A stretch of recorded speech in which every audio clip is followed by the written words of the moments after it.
ఇక్కడ చేసేదేంటో తెలుసా? గులాబీ పువ్వులు. ఇది ఈ సంక్రాంతికి మేము చేసుకునే పిండి వంటల్లో ఒకటనమాట. ఇవి చేయటం చాలా చాలా ఈజీ అండి బాబు.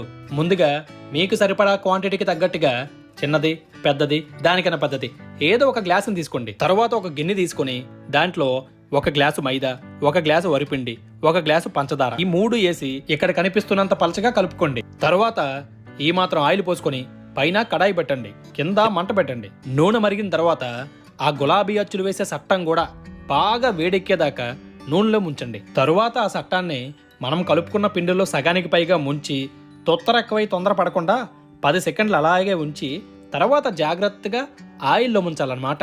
గుర్తుపెట్టుకోండి, ఖచ్చితంగా ఈ సట్టం వేడెక్కి తీరాలి, లేకపోతే ఇలాంటి అచ్చులు రావు మీకు. కాసేపటికి వేడెక్కిన తర్వాత దానంతట అదే ఆ పిండి ఆ సట్టాన్ని విడిపించుకొని ఆయిల్లో పడుతుంది. అటు ఇటు తిప్పి వేపుకుంటే అంతే ఇంకా.